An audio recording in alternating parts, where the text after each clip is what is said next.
Testing. Yes, we are live. I think we are live. Do you want us to be live, Travis? Yeah, you go right ahead. Woo! I'm gonna go all. There's ads. Okay, I'm going to wait a moment.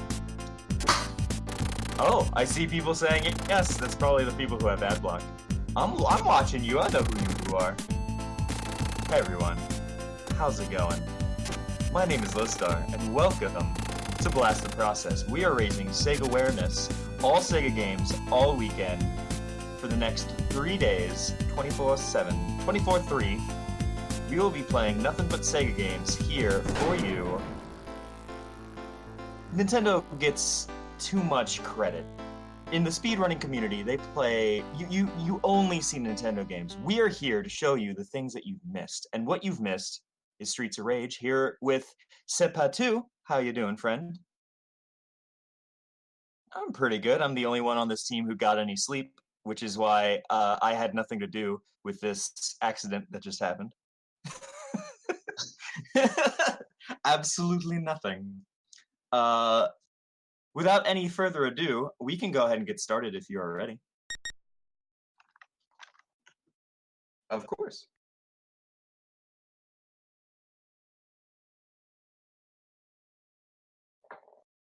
Hi.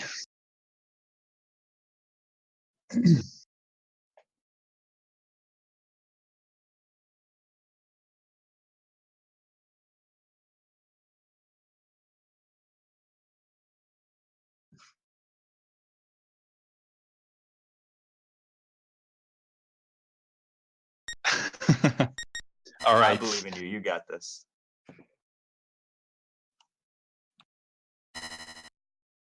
All right. So, Cestpatou, when you're ready, you can go.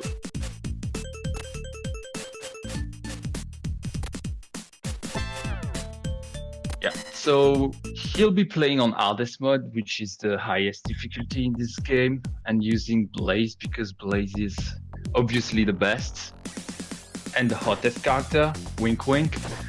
So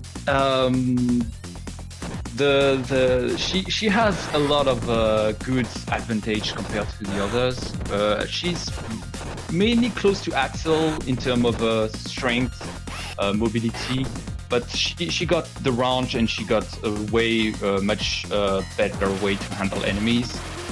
So we are gonna mostly see runs of those characters, and poor Adam is a little bit too, he's a little bit too slow, so he's left on the bench. So the first stage, you can see the main techniques of the speedrun.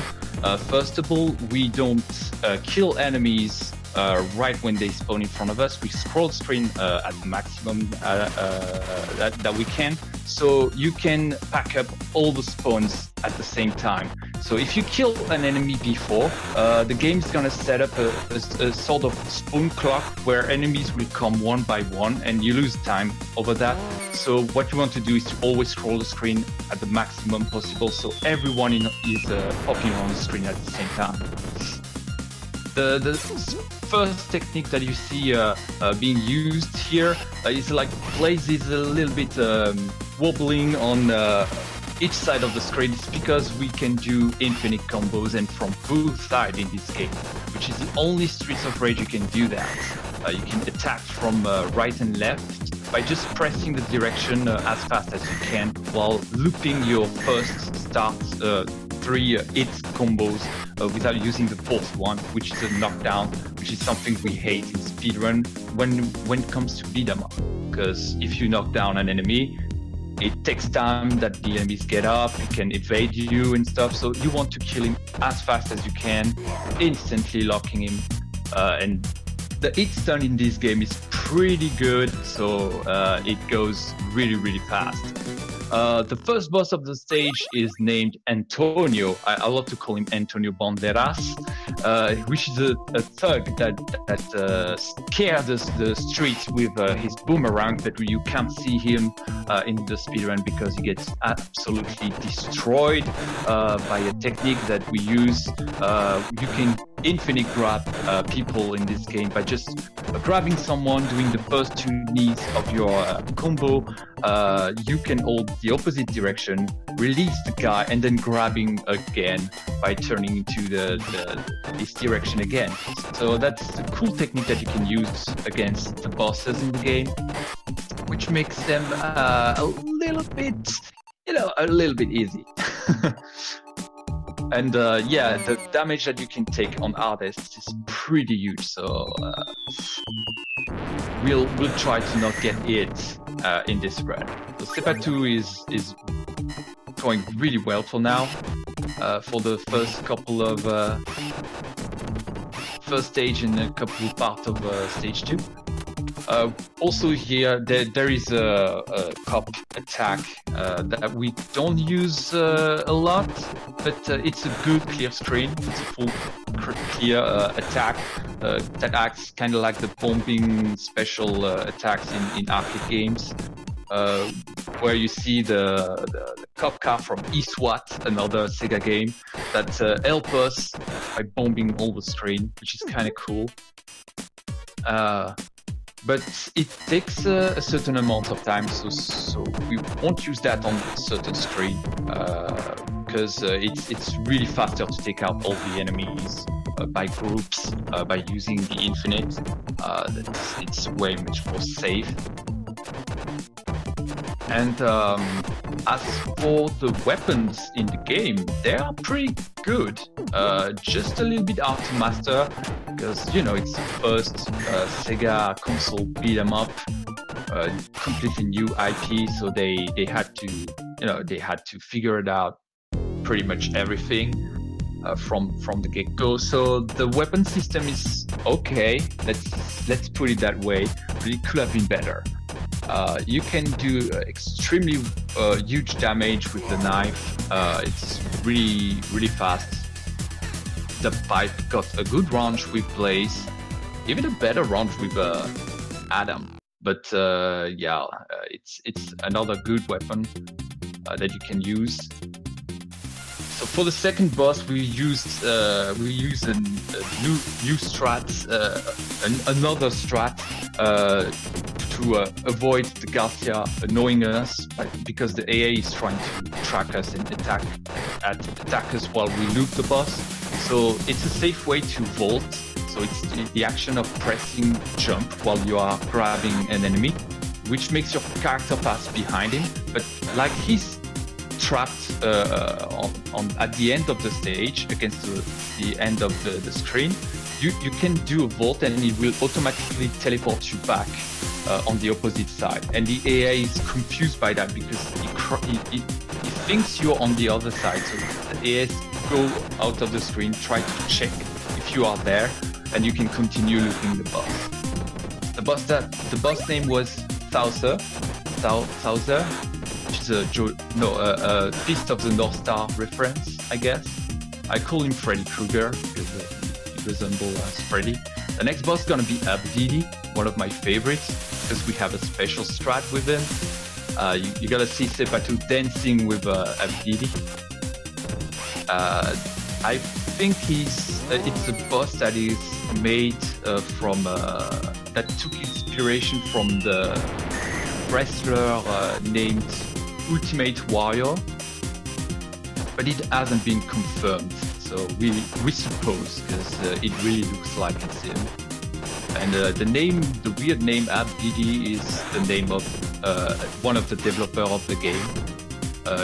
That called himself in the credits Abdidi Jr.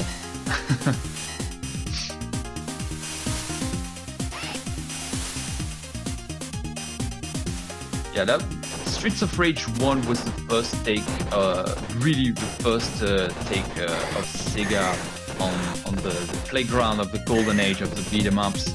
You had also a Sega attempt on arcade, but it was another type of of beat 'em up. I won't be talking about DD Crew, but I recommend you to check that game out. It's a pretty fun game.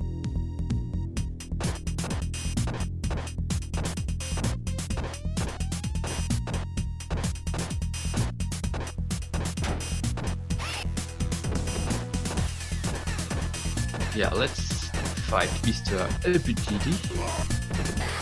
So we do the dance with Abedidi, which is just holding the opposite direction after you do the knees, and the boss automatically tries to get away from you when you release him. So by holding the opposite direction, we instantly grab him back. So it kind of looks like we are dancing with him. So it's a very fun tactic. And good note that Abedidi's sprite and character is also used as the final boss, Mr. X.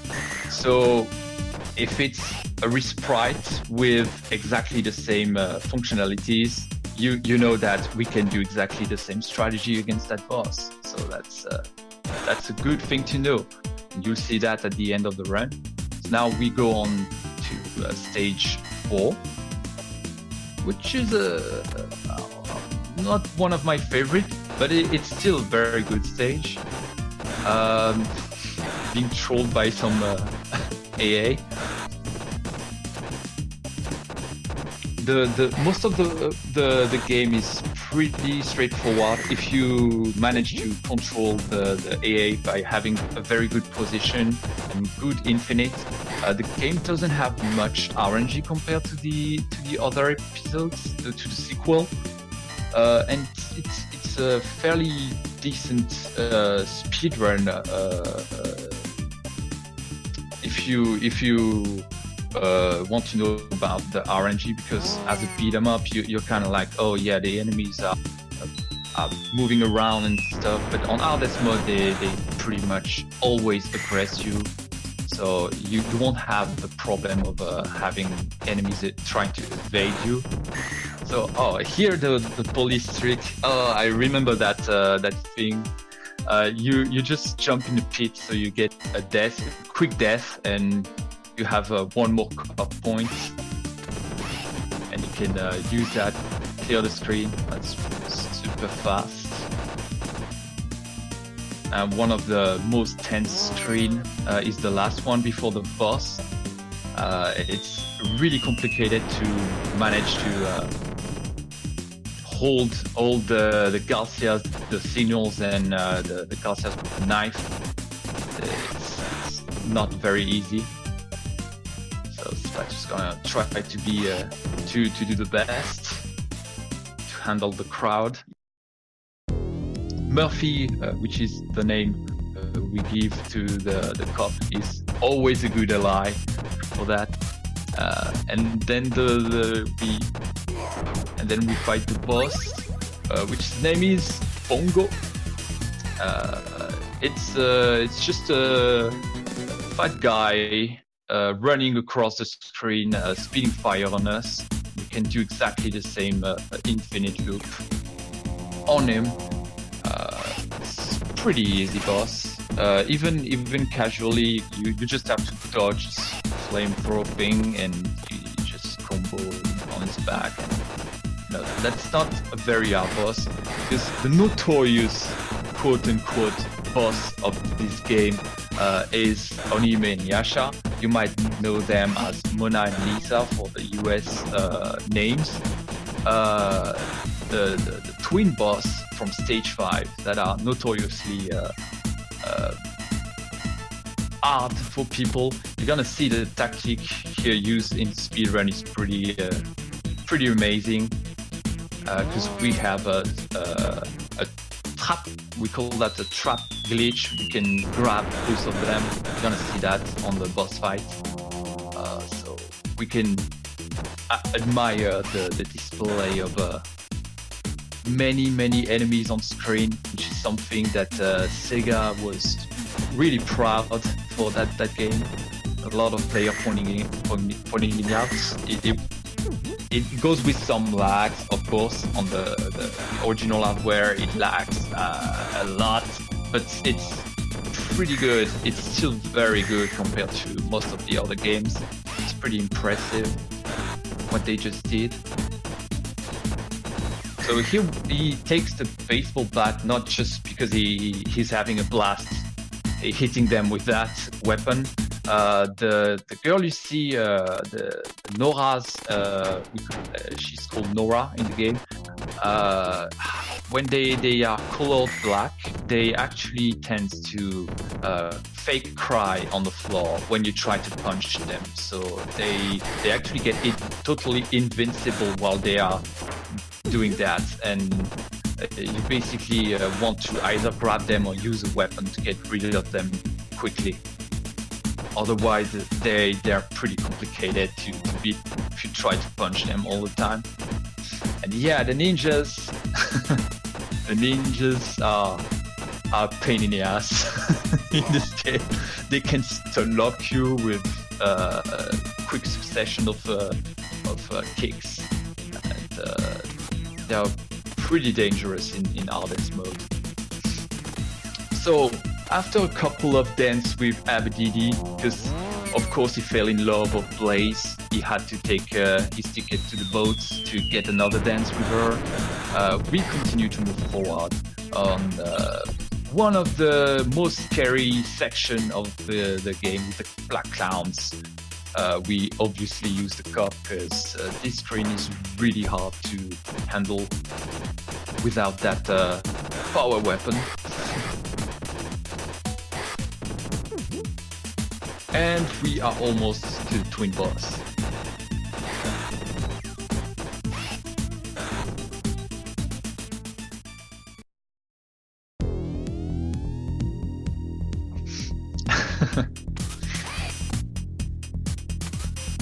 Yeah, the clowns.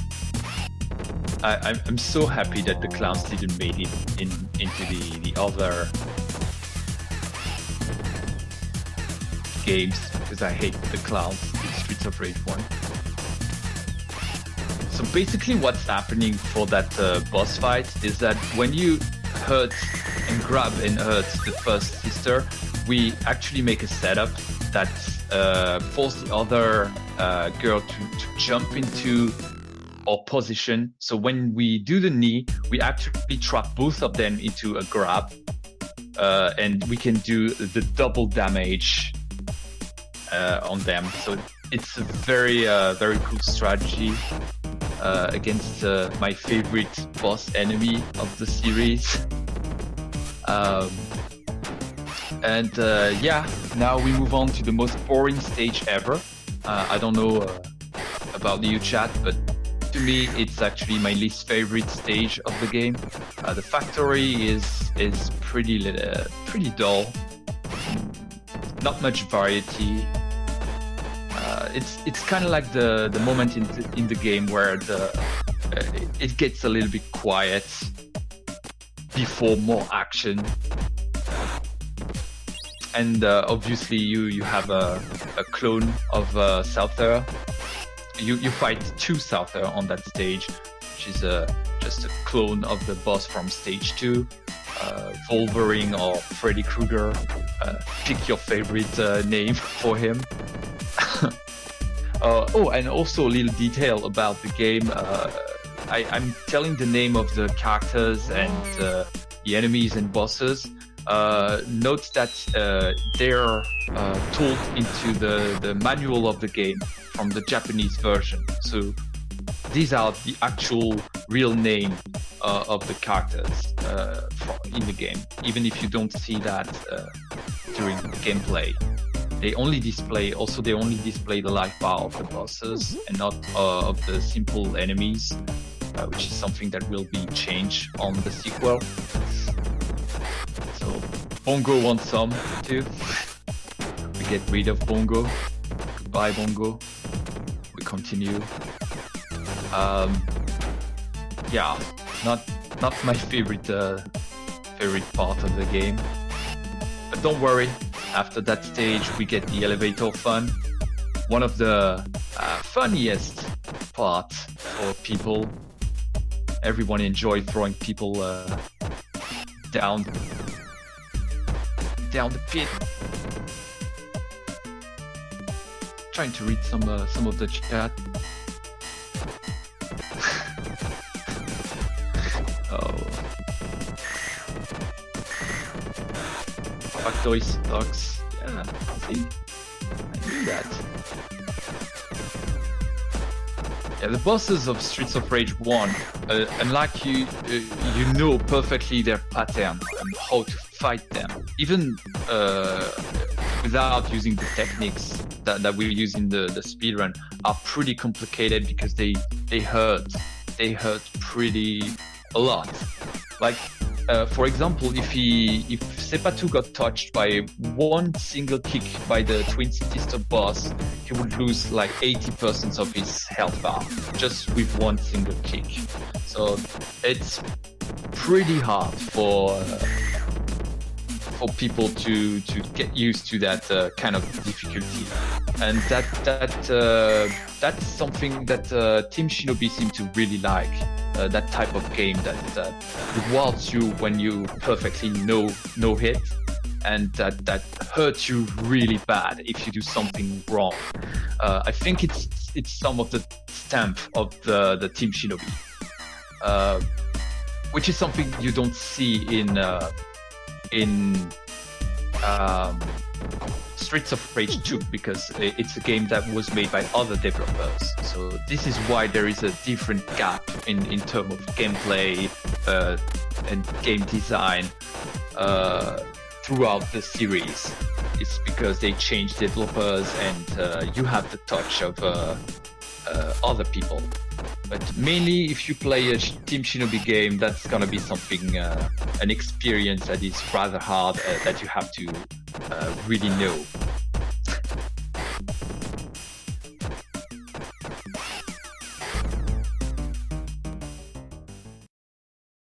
Alright, we're gonna fight now the double boss, so I guess it's gonna use the classic grab, infinite grab technique. I use a safer strategy, but grab one is the best because it's the fastest. But you have to be really tight in your inputs, because if you let go a little bit too much, you can get hit by the boss. So you have to do that move really quick. Oh, we got him. I confirmed dead. Now we move on to the elevator part, which is the funniest one, because you can throw people off the screen, just kill them like that.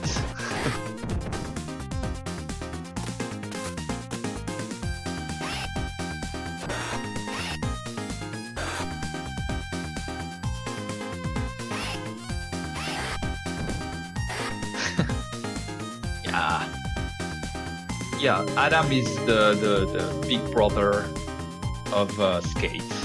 If you want a piece of the very complicated cinematic universe of Streets of Rage. No, it's pretty. The plot of the game is pretty straightforward. Pretty much like all the beat 'em ups. Bad guy take over the city. Cops are doing nothing. So we just have a couple of young characters quitting the police force to go full rogue vigilante on the streets, beating up everyone and restoring peace. That's pretty simple.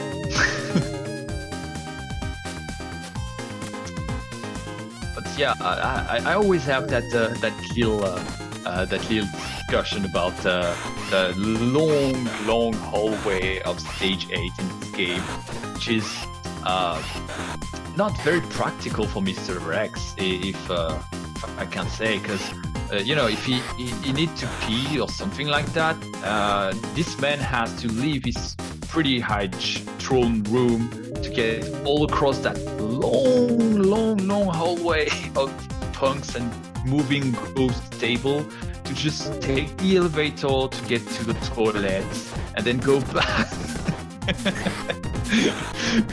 It's not very practical. I always question architects in video games. They have a taste for pretty weird buildings.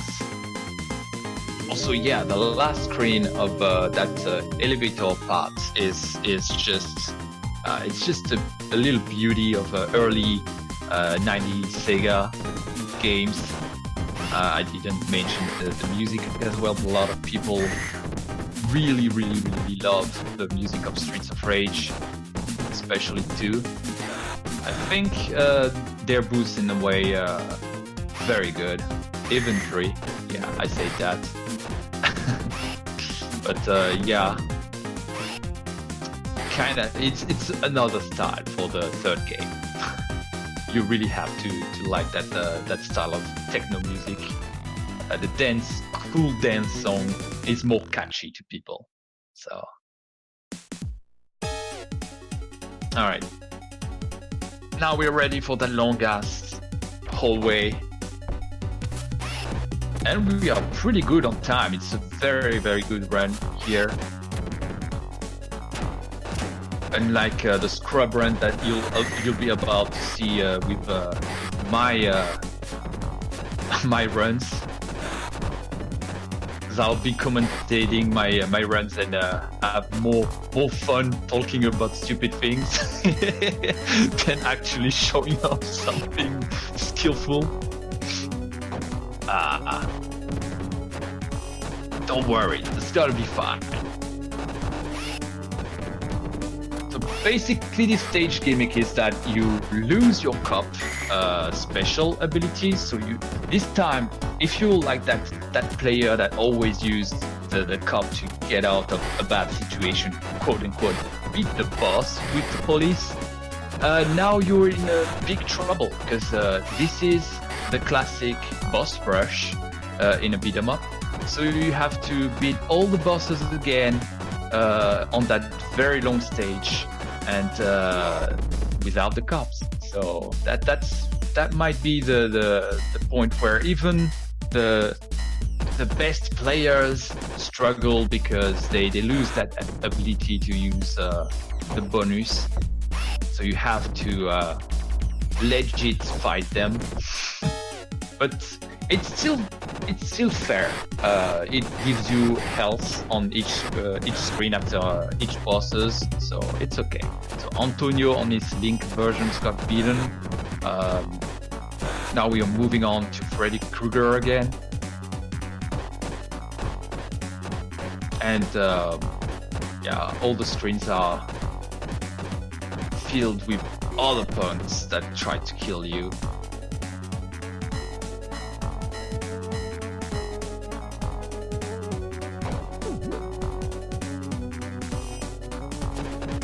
This hallway on Sega Master System version. We are not talking about the ports, because yes, for those who doesn't know that, there is actually a lot of Streets of Rage ports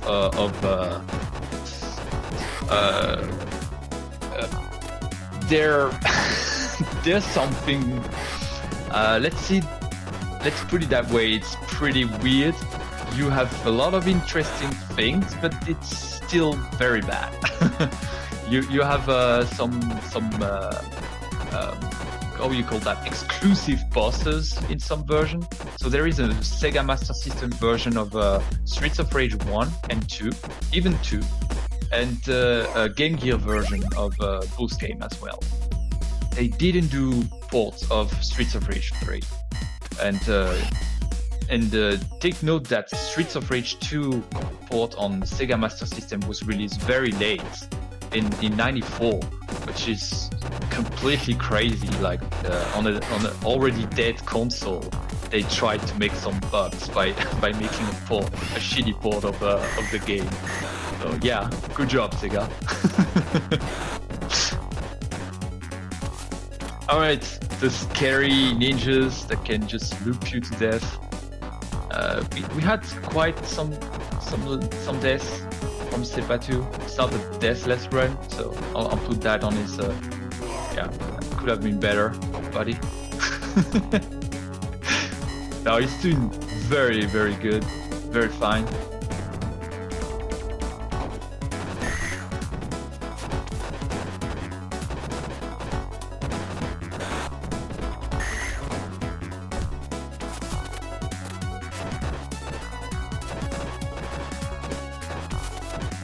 Now we have another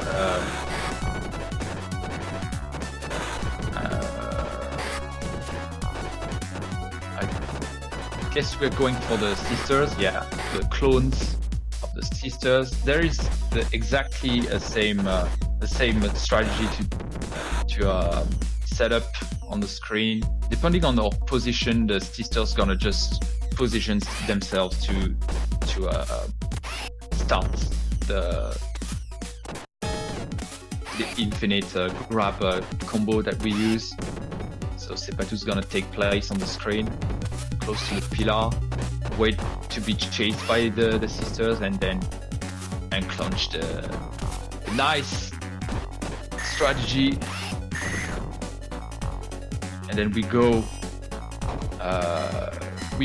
to the room of Mr. X, which has a very interesting dialogue with Blaze. Note that he addresses Blaze as a man.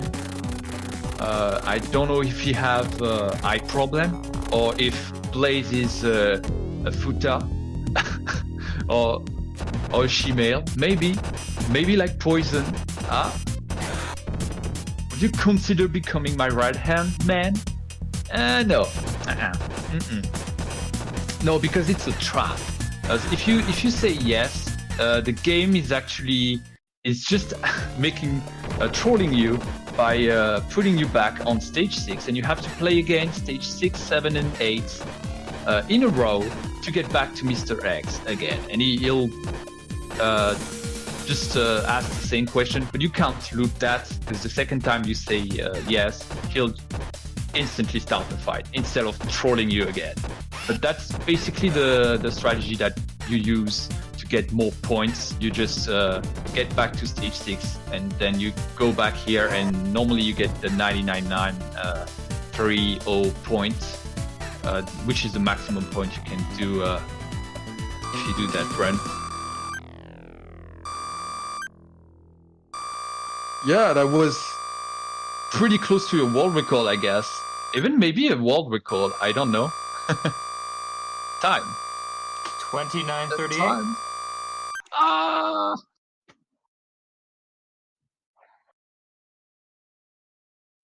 That's good. very good run. Very good run.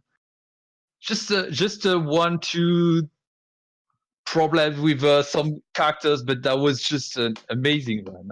Very nice.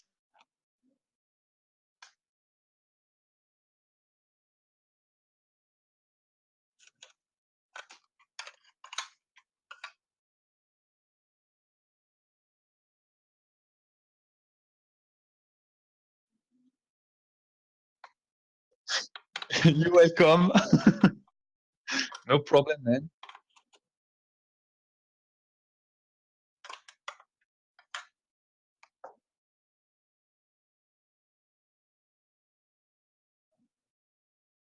All right, thank you so much, Cestpatou, for the run. Yes, indeed, we will be continuing with Streets of Rage 2 and 3 coming up soon.